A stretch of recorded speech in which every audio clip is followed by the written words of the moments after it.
द्वारिका में सप्तऋषि आए और सप्तऋषियों की परीक्षा के लिए जामवती का पुत्र सांब स्त्री का वेश धारण करके गया और बोले महाराज बताइए मेरे पेट से क्या होगा, बेटा होगा कि बेटी होगी। वो सब ब्रह्म ज्ञानी ऋषिगण हैं। उन्होंने देखा कि ये हमारे योग की, हमारे तपस्या की परीक्षा ले रहा है। श्राप दे दिया ऋषियों ने, जाओ तुम्हारी कोख से ना पुत्र होगा ना पुत्री होगी। क्या होगा? सारे यदुवंश के विनाश का कारण मूषल होगा। महाराज उग्रसेन ने जब उसके पेट के वस्त्र खोले, उसमें एक लोहे का टुकड़ा निकला और उस लोहे के टुकड़े का घर्षण किया गया, समुद्र में फेंक दिया गया। उस घर्षण के चूर्ण से वृक्ष उत्पन्न हुए जो जल में होता है, उसको क्या कहते हैं? रेड़का नाम करके वृक्ष हुआ। और वो जो टुकड़ा बचा बाद में, उसको मछली निगल गई, मछुआरों ने जाल डाला, वो फंस गई और उसके उदर को फाड़ा गया तो लोहे का टुकड़ा निकला। जरा नाम के व्याध ने अपने बाण के नोक में लगा दिया। इस प्रकार से यदुवंश के समाप्ति का बीजारोपण हो गया। ये सब श्याम सुंदर की इच्छा से ही हुआ है। श्याम सुंदर ने मानो विचार किया कि यदुवंशी सब मेरे संतान हैं और मेरे ही कुल में इनका जन्म हुआ है। अगर इन्हें छोड़ के जाता हूं तो इनका उद्धार पता नहीं कब होगा, नहीं होगा, इसलिए मैं अपने सामने इनका उद्धार कर देता हूं। भगवान ने ऐसी बत्ती बनाई उनकी। आपस में प्रभास क्षेत्र में गए, वहां बहुत विशाल भंडारे का आयोजन किया और वहां पर आपस में लड़ने लगे। लड़ते लड़ते आपस में एक दूसरे को मार करके मर गए। उद्धव जी से भगवान ने कहा कि हे उद्धव, आज से 7वें दिन ये द्वारका जलमग्न हो जाएगी। तुम ऐसा करो, ये मेरे भागवत धर्म को जो मैं आपको दे रहा हूं, इसको लेकर के पृथ्वी का विसर्जन करो, मोह का त्याग कर दो। संसार में कोई भी आपका नहीं है। ये संसार केवल दिखता है अपना, बाकी अपना है नहीं।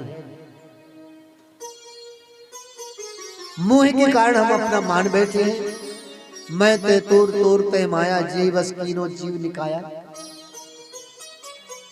इसी माया ने सारे संसार के जीवात्मा को अपने बस में कर लिया है कि ये मेरा है, ये मेरा है। भैया कोई किसी का नहीं है, एकमात्र परमात्मा ही हमारा है, बाकी संसार सब पराया है। उद्धव जी को भगवान ने ज्ञान दिया और दत्तात्रेय जी महाराज जी के 24 गुरुओं की कथा सुनाई। दत्तात्रेय जी महाराज जी ने 24 गुरुओं से ज्ञान अर्जित किया। तो दत्तात्रेय जी ने तो 24 गुरु बनाए हैं, हमारे तो अनंत गुरु हैं। जहां से भी हमको ज्ञान मिले वही हमारे गुरु हैं। जन्म से लेकर के मरण पर्यंत तक हमारे कितने गुरु बने होंगे। अरे जिस माँ ने हमको उंगली पकड़ के चलाना सिखाया, हमको बोलना सिखाया, पहली तो गुरु हमारी माँ ही है। दूसरे गुरु हमारे पिता हैं, तीसरे गुरु हमारे परिवार वाले हैं, हमारे समाज वाले हैं। यानी जहां जहां हम गए, जिसने भी हमें ज्ञान दिया और उनके ज्ञान को हमने ग्रहण किया, वही हमारे गुरु बने। तो दत्तात्रेय जी ने 24 गुरु बनाए। कौन कौन से गुरु बनाए? पृथ्वी वायु आकाशम आपो अग्नि चंद्रमा रवि कपोतो अजगरा सिंधु पतंगो मधुकृत गजा मधुहा हरिणो मीना पिंगला पुरुरोर्भकः कुमारी शरकृत सर्पो ऊर्णनाभि सुपेशकृत। दत्तात्रेय जी ने पृथ्वी को गुरु बनाया, पृथ्वी से क्षमा की शिक्षा ली। कितना अत्याचार, कितना पापाचार, कितना कुछ पृथ्वी में करते हैं, लेकिन पृथ्वी सबको क्षमा कर देती है। ये परमात्मा के जितने भी प्रकृति है ना, उस प्रकृति के बिना हमारा आपका चल नहीं सकता है। पृथ्वी, आकाश, वायु, अग्नि, जल, ये सब क्या है? ये 5 प्रकृति। ये 5 प्रकृति ही हमारे जीवन को चला रही है। अगर एक भी तत्व तो हमारे जीवन से हट जाए तो हमारा शरीर मृत हो जाएगा। ये कभी हमसे कोई कर नहीं लेते। विचार करिए, सूर्य भगवान कितना प्रकाश देते हैं, जन्म से लेकर के मरण तक कितना प्रकाश देते हैं। कभी कर लिया है आपसे? आपके यहाँ बिल आया क्या सूर्य भगवान के यहाँ से? विद्युत विभाग में अगर 2 महीना बिल ना जमा करो ना, तुम्हारा कनेक्शन काट देंगे, अंधेले में रहोगे। और सूर्य भगवान ने कभी बिल भेजा कि भैया तुम्हारा इतना बिल हो गया? कभी नहीं भेजा। ऑक्सीजन अगर एक बार न जाए हमारे अंदर तो हम क्या हो जाएंगे? साफ हो जाएंगे। अगर ऑक्सीजन कम पड़ जाती है तो हॉस्पिटल में सिलेंडर लगा करके ऑक्सीजन दी जाती है। और कितना पैसा लेते हैं डॉक्टर लोग सिलेंडर का? एक सिलेंडर का कितना पैसा लेते हैं? अब भगवान जन्म से लेकर के मृत्यु पर्यंत कितना ऑक्सीजन दिया हमें? हमने एक पैसा दिया उस ऑक्सीजन का? नहीं दिया। भगवान हमारे खेत में जल बरसात करते हैं। जब नहीं बरसता है खेत में तो किसी पड़ोसी भाई से पानी लगवाते हैं तो पैसा लेता है कि नहीं लेता है? लेकिन आपने कभी भगवान को दिया कि ठाकुर जी आपने समय से बरसात कर दी, अब आप इतना आपके निमित्त कभी नहीं सोचा होगा। अब तो भगवान के निमित्त महाराज एक दाना भी नहीं निकालते हैं किसान लोग। पहले था कि खलिहान में जब राश नापी जाती थी तो पहली को क्या कहते थे? राम। ये राम की है। पहले जो नापते थे 1 नंबर को राम कहते थे। ये राम जी की, राम की, ठीक है। और अब तुम्हारा न खलिहान है, कुछ है ही नहीं। हार्वेस्टर से काटा पता ही नहीं चलता है कि कहाँ चला गया। न परमात्मा को कुछ दिया जाता है। खेत खलिहान में सबको दिया जाता था, ब्राह्मण को और जो भी हमारे खवास हैं, धोबी हैं, जो भी भाई सब जाके ले आते हैं। लेकिन अब बेचारे किसी को नहीं मिलता। यानी हमारी वृत्ति इतनी बदल गई है कि जो कुछ भी है सब हम ही भोगना चाहते हैं, उसका एक दाना भी हम दूसरे को नहीं देना चाहते।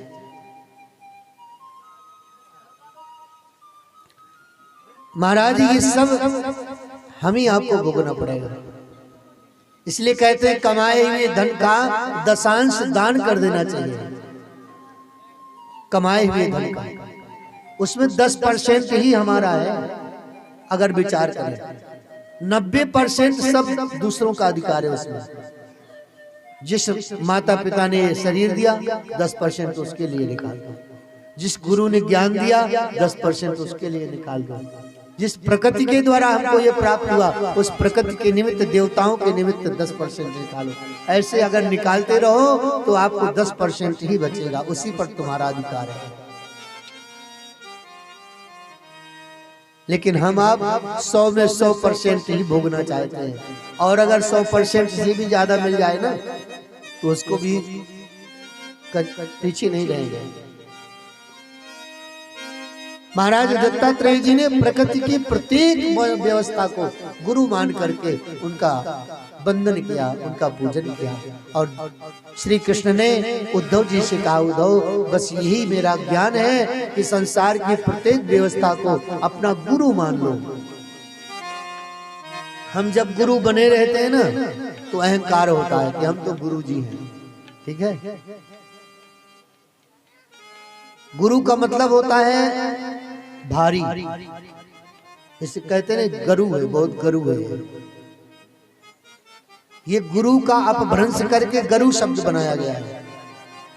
जिसमें वजनदारी हो, जिसमें भारीपन हो, वह गुरु है।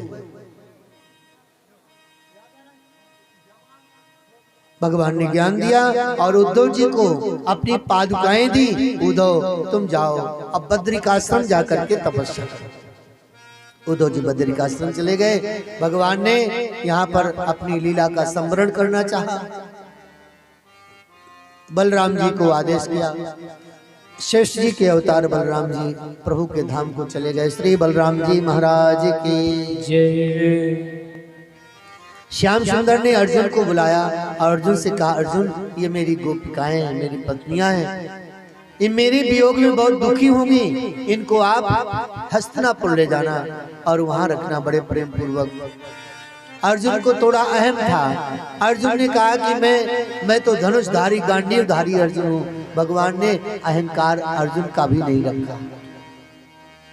थोड़ा आगे चले अर्जुन, उन भगवान की पत्नियों को लेकर के आगे चले, जैसे वहां पर भगवान भील रूप में आ गए और भगवान ने उन भीलों के रूप में शरीर धारण करके अर्जुन से युद्ध किया। अर्जुन पराजित हो गया और गोपियों ने वहीं पर अपने शरीर को समाहित कर दिया। इसलिए उस तालाब का नाम है गोपी तालाब। गोपियां वहीं समाहित हो गई। अर्जुन खाली हाथ हस्तिनापुर चले गए। भगवान ने मातली से कहा, तुम रथ लेकर के अपने धाम को जाओ। मातली भगवान को प्रणाम करके रथ को लेकर के चला गया। अब श्याम सुंदर अकेले ही एक अश्वत्थ वृक्ष के नीचे, पीपल वृक्ष के नीचे अपने बाएं चरण के ऊपर दाहिना चरण रखे हुए हैं और आंख बंद करके अपने परम धाम गोलोक का स्मरण कर रहे हैं। उसी समय भगवान के दाहिने तलवे में पद्म था। उस पद्म की चमक को देख करके जरा नाम के व्याध ने सोचा कोई हिरण की आंख है और उसने उस बाण को निशाना करके छोड़ दिया। वह बाण आया भगवान के चरण में धंस गया। वह व्याध आया और भगवान के चरणों में धंसे हुए बाण को निकाला। प्रभु को निवेदन किया, प्रभु चरणों में निवेदन किया, प्रभु मुझसे अपराध हो गया। भगवान ने कहा कोई बात नहीं, तुम जाओ, तुम्हारा ऋण भी मेरे ऊपर था, वह भी मैंने पूरा किया। समस्त देवताओं ने भगवान के ऊपर पुष्प वृष्टि करी और जय जयकार करने लगे। उसी समय दिव्य गरुड़ जी आए और भगवान को अपने पीठ पर लाद करके अपने धाम को चले गए। श्री द्वारकाधीश भगवान की।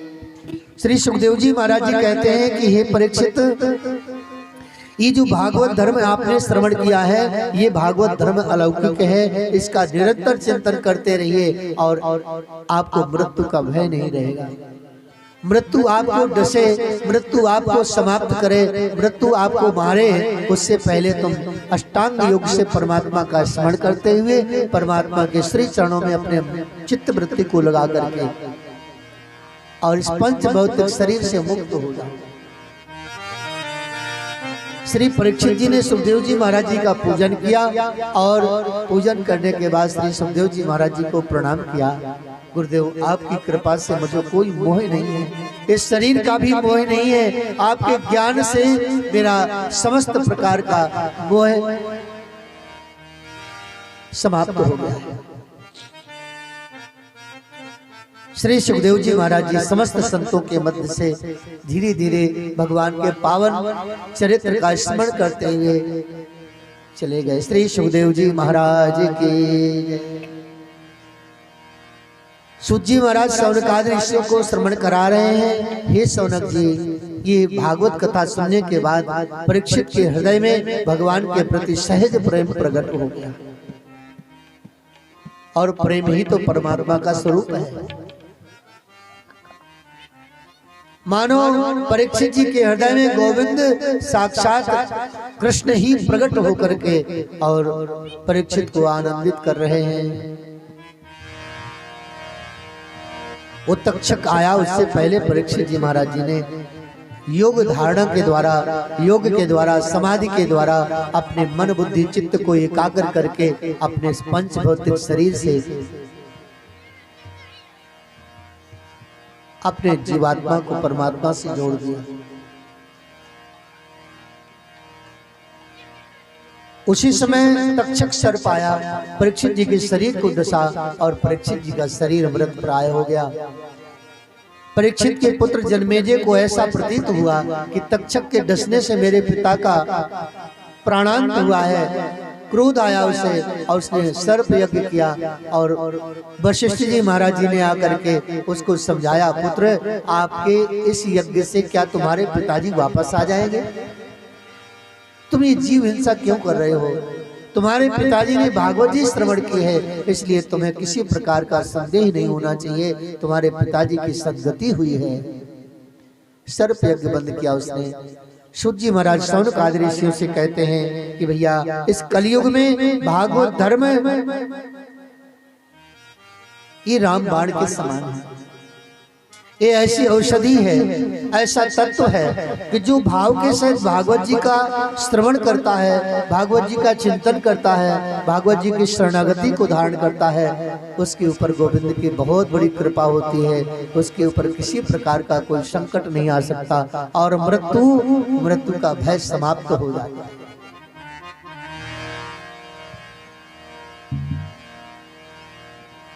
श्री शौनकादि ऋषि कहते हैं कि संसार में भागवत सर्वोपरि सर्वोत्तम सर्वश्रेष्ठ सरल साधन है। इस साधन से जीव परमात्मा को सहज रूप में प्राप्त कर लेता है।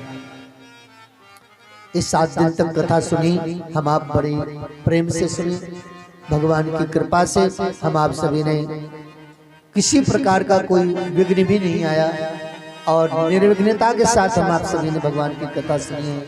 ये भागवत धर्म का बहुत प्रभाव है। आपने अगर 7 दिन की कथा में एक भी शब्द, एक भी ऐसा कोई प्रसंग धारण कर लिया है हृदय में, तो समझ लीजिए वह प्रसंग आपके जीवन का कल्याण का कारण बनेगा। भागवत जी का अंतिम श्लोक हम आप सभी बड़े भाव से गाएंगे, आप लोग भी उस श्लोक का गान करेंगे। नाम संकीर्तनम यस्य, नाम संकीर्तनम यस्य, सर्व पाप प्रणाशनम, सर्व पाप प्रणाशनम, प्रणामो दुख शमनः, प्रणामो दुख शमनः, तम नमामि हरिं परम, तम नमामि हरिं परम, तम नमामि हरिं परम, तम नमामि हरिं परम। श्री भागवत भगवान की जय। की भागवत कथा के माध्यम से हम आप सभी सत्संग का लाभ प्राप्त किए हैं। भगवान से प्रार्थना करिए कि यह लाभ निरंतर हम आप सभी को प्राप्त होता रहे। कहीं भी कोई रामचरितमानस के माध्यम से या भागवत जी के माध्यम से या किसी भी प्रकार से भगवान की कथा सुनने का अवसर मिले तो आप सब काम छोड़ करके भागवत या भगवान के सत्संग को जरूर सुनिएगा। यह हमारे जीवन को पवित्र कर देता है। सत्संग ही एक ऐसा साधन है जो हमारे कलुषित विचारों को नष्ट करके परमात्मा के लायक बना देता है, और कोई साधन नहीं है। हम यज्ञ करेंगे तो शायद हमें अहम हो जाएगा, हमारे पास बहुत धन है, हम यज्ञ कर लेते हैं। हम दान करेंगे तो भी आपको अहम हो जाएगा। यहाँ तक कि आपके द्वारा किया हुआ सत्कर्म, उसमें थोड़ा अहम बुद्धि आ सकती है, लेकिन सत्संग के बाद अगर अहम रहा, मानो सत्संग हुआ नहीं। सत्संग अहम को मारता है, और जब अहम शून्य जीव हो जाता है तो परमात्मा उस जीवात्मा को अपना प्रिय बना लेते हैं। इसलिए अहंकार को नष्ट करने का ये सबसे सरल और उत्तम साधन है भागवत कथा। हम आप सभी बड़े प्रेम पूर्वक श्रवण किए हैं और ऐसे ही निरंतर श्रवण करते रहें। ये वक्ता तो बदलते रहेंगे, लेकिन कथा कभी बदलती नहीं है। ये आदि अनादि से कथाएं हो रही हैं। वक्ता तो बदल बदल करके, व्यास बदल बदल करके आ जाते हैं, लेकिन जब भी कथा होगी तो आखिर भगवान की ही कथा होगी। भगवान की कथा कभी बदलती नहीं है। इसलिए जहाँ कहीं भी किसी के द्वारा किसी के भी मुख से कथा हो रही हो, प्रेम पूर्वक भगवान की कथा को सुनना, ये हमारा आपका परम धर्म है। और हम श्रीधर परिवार को तो कोटि कोटि बार धन्यवाद देते हैं कि जो इस प्रकार के कार्यक्रम के माध्यम से सारे समाज को सत्संग लाभ प्रदान कर रहे हैं। भगवान अगर धन देवे तो धर्म करने का मन जरूर देवे, नहीं उस धन का क्या औचित्य है। जोड़ करके रखते रहेंगे और अंत में कोई ऐसा कुपुत्र होगा हमारे कुल में जो उस धन का दुरुपयोग करके नष्ट कर देगा। इसलिए परमात्मा से यही प्रार्थना करो, प्रभु पहली बात तो इतना धन ही न दीजिए हमें जिससे मन हमारा बिगड़ जाए, और अगर देने की इच्छा है तो मन में ऐसी वृत्ति बना दीजिए कि हम उस धन का पूर्णतः सदुपयोग कर सकें। इसी भाव के साथ हम अपनी वाणी को विराम देते हैं। भगवान की कथा को यही विराम है और एक छोटा सा विदाई गीत इसलिए गाते हैं कि हम आप सभी यह जो कथा सुनी है, कथा के बाद हमारे हृदय में ये भाव निश्चित रहे कि हमारा जीवन अविनाशी नहीं है, नाशवान है। ये शरीर नष्ट होगा और ऐसे नष्ट प्राय शरीर से हमारा वैराग्य बना रहे, इसमें हमारी आसक्ति ना हो जाए।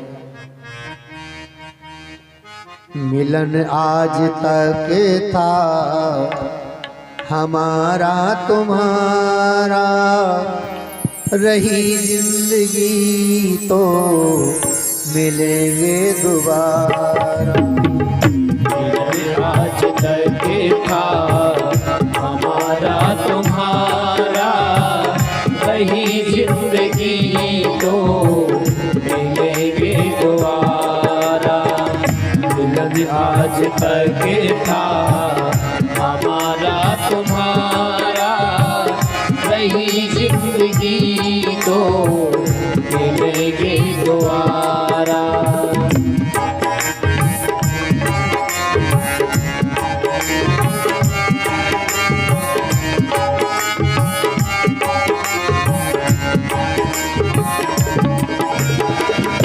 अरमानों के दीप जले हैं, दिल में खुशी के फूल खिले हैं। अरमानों के फूल जले हैं, दिल में खुशी के फूल खिले हैं। अरमानों दीप जले हैं, दिल में खुशी के फूल खिले हैं। दिल में खुशी के फूल खिले हैं, दिल में खुशी के फूल खिले हैं। चमकेगा कब अपनी, चमकेगा कब अपनी किस्मत का तारा, रही जिंदगी को मिलेंगे दोबारा। मिलन आज तक था हमारा तुम्हारा, वही जिंदगी तो मिलेंगे दोबारा। मिलन आज तक था हमारा तुम्हारा, वही जिंदगी तो मिलेंगे दोबारा।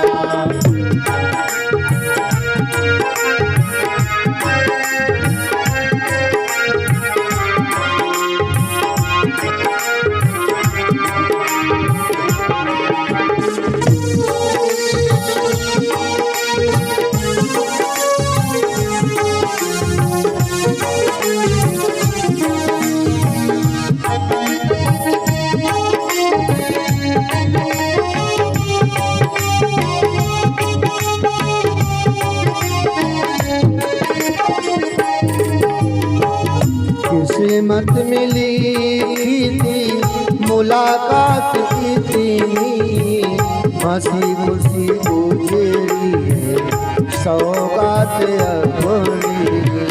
किस्मत में लिखी थी मुलाकात इतनी, हंसी खुशी गुजरी सौगात अपनी। किस्मत में लिखी थी मुलाकात इतनी हंसी खुशी गुजरी सौगात अपनी हंसी खुशी गुजरी सौगात अपनी हंसी खुशी गुजरी सौगात अपनी फिर कब मिलेगा फिर कब मिलेगा ऐसा नजारा रही जिंदगी को मिले दोबारा मिलने आज तक का हमारा तुम्हारा रही जिंदगी को मिलेंगे दोबारा मिलने आज तक का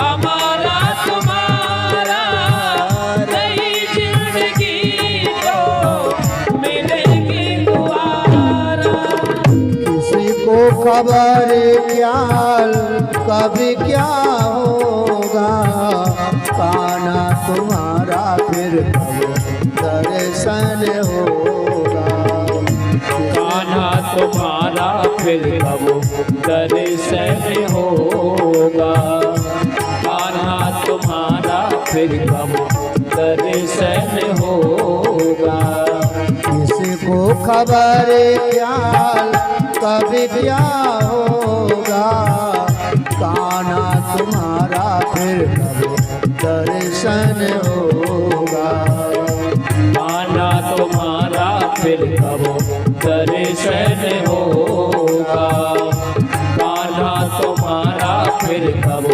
दर्शन होगा तेरे चरणों में काना तेरे चरणों में काना निवेदन हमारा रही जिंदगी को मिलेंगे दोबारा मिलने आज तक का हमारा तुम्हारा रही जिंदगी को मिलेंगे दोबारा मिलने आज तक का हमारा तुम्हारा रही जिंदगी को मिलेंगे दोबारा रही जिंदगी को मिलेगी दोबारा नहीं जिंदगी को मिलेगी दोबारा श्री भागवत भगवान की जय वृंदावन बिहारी लाल की